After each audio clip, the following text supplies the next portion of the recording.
nuk e kam në procesin gjyqësor, ne hapëm dhe pam të fillim, të është histori e gjatë, a thash, dhe procesin gjyqësor ka një histori të gjatë, të bukur për të dëgjuar, është e bukur.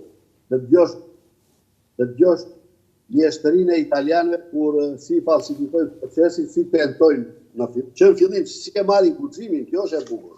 E morën guximin që në fillim, bashku do të thënë, pa tjetër me tanët, se pa tanët, a s'mund të bëni do të tjetër.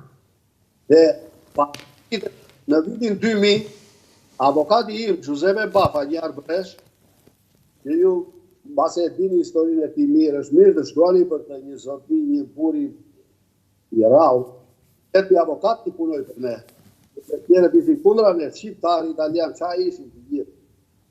Por në vitin 2000 a i pëson një aksident, kur po vide në proces, bashkë me 2 avokatët e tjerë, rëzoje në një humner, me tjilë a i pëson humë vjetër.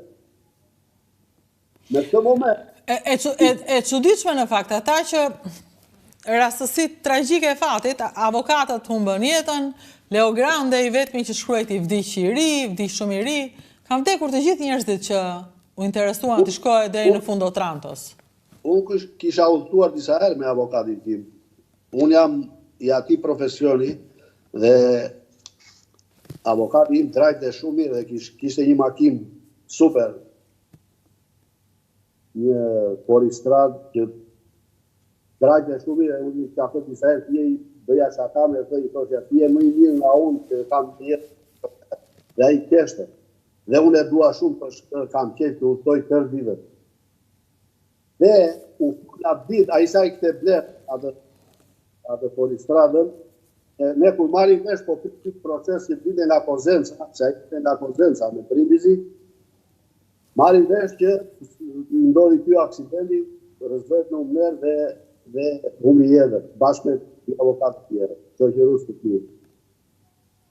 Edhe shtyp italian lehtë për një aksident të qëllë, shtyp italian, e ke shtyp.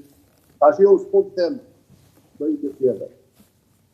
Dhe në këtë moment me avokatët në 2000 mua nuk flas dot për të tjerët dhe disa të tjerë të rëndësishëm të mbijetuar, në ato gjykatë që ju nuk do të vini më në proces, pasi ne do ta zhvillojmë procesin me... Nuk e di se çfarë disa gjëra dhe nuk na pranuan më. Dhe mbas atij viti unë nuk kam marrë pjesë në asnjë proces, mbas vitit 2000, në asnjë lloj procesi gjyqësor.